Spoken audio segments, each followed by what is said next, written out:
मित्रों, घी का दीपक बहुत ज़्यादा शुभ होता है। क्या आपको पता है कि अन्य जानवरों के द्वारा भी घी बनाया जाता है और उनका घी अगर आप यूज़ में लेते हैं, उनके द्वारा उनके मतलब दूध के द्वारा बना हुआ घी आप यूज़ में लेते हैं तो कितनी दिक्कत आपको हो सकती है। तो ज़रा सोच समझ कर आप घी का प्रयोग करिए और आप जानिए कि कौन सा घी आपके लिए शुभ होता है। कहीं आप गलत घी का प्रयोग तो नहीं कर रहे। आज के वीडियो में यही आपको बताने जा रही हूँ। Hi everyone, my name is doctor Umashree. मेरे चैनल में आपका स्वागत है। आशा करती हूँ सुखी होंगे, संपन्न होंगे और लाइफ को एंजॉय कर रहे होंगे। भगवान इसी तरह आपको सारी खुशियाँ देता रहे। मेरे जो सब्सक्राइबर हैं, व्यूवर्स हैं और सभी यूट्यूबर्स हैं, उनका सदैव कल्याण होता रहे। मेरी ब्लेसिंग्स हमेशा उनके साथ होती है। तो आइए आज का वीडियो शुरू करते हैं, लेकिन इससे पहले रिक्वेस्ट है कि आप मेरे चैनल डॉक्टर उमाश्री को सब्सक्राइब करिए, बेल बटन दबाइए और ऑल पर क्लिक करिए, जिससे इसी तरह की बेहतरीन जानकारी आपको मिल सके। तो आइए आज का वीडियो शुरू करते हैं। घी आप दिए में लगाते हैं बत्ती के साथ में, लेकिन आपको पता है कि घी शुभ भी होता है और अशुभ भी होता है। तो आइए आज इसी के ऊपर प्रकाश डालते हैं।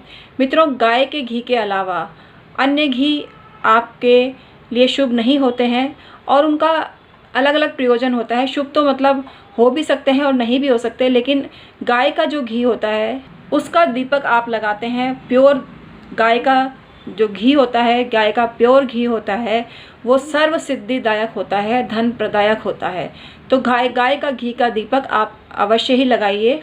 कार्तिक माह में गाय का घी का दीपक जो लगाता है उसको सारे मनोरथ पूर्ण होते हैं, उसके पास सारी रिद्धि सिद्धि विराजमान होती है और वो मालामाल जल्दी ही बन जाता है। कुछ लोग भैंस के दूध से भी घी बनाते हैं, लेकिन आपको मैं जानकारी के लिए बता दूं कि भैंस का जो घी होता है वो शुभ नहीं माना जाता, क्योंकि वो मारण नामक कर्म में प्रयोग में लिया जाता है। तो आप सोच समझ के भैंस के घी को काम में लेवें और आप ये ज़रूर सोचिए। ऊँटनी का जो दूध होता है और उसका घी आपने बना लिया और काम में लिया, उसका घी विद्वेषण के काम में लिया जाता है। तो ज़रा सोच समझ के इस घी को काम में लेवें। भेड़ के दूध का बना हुआ घी शांति कर्म में काम में लिया जाता है, तो अतः इसको शुभ माना गया है, लेकिन कई केस में शुभ नहीं माना गया है। तो आप ज़रा सोच समझ के काम में लेवें। बकरी के दूध का घी उच्चाटन के काम में लिया जाता है और ये उच्चाटन तो शत्रु पक्ष के लिए ही किया जाता है। तो ज़रा सोच समझ के आप इस दूध को से बने हुए घी को काम में लेवें। आइए अब तेल की बात करते हैं। तेल का दीपक जो होता है सर्व सिद्धियों को देने वाला होता है, अर्थात सब काम सिद्ध होते हैं तेल के दीपक के द्वारा। तो इसको बहुत शुभ माना गया है और सर्वार्थ सिद्धि इससे होती है। सरसों के तेल का प्रयोग मारण कर्म में लिया जाता है, तो अतः इसको सोच समझ के काम में लेना चाहिए। हालांकि सरसों के तेल का जो दीपक होता है मल्टीपर्पज़ होता है। कुछ लोग शुभ काम में भी लेते हैं और कुछ लोग अशुभ काम में भी लेते हैं। तो आप इतना चिंता ना करिए। अगर आपके घर में किसी परंपरा का निर्वाह करने के लिए सरसों के तेल का दीपक जलाते हैं तो वहम ना करें। तो इस प्रकार से घी का प्रयोग सोच समझ के करना चाहिए। कई बार क्या होता है, मिलावटी घी भी आ जाता है, तो आप ये तय नहीं कर पाते कि ये घी शुभ है या अशुभ है।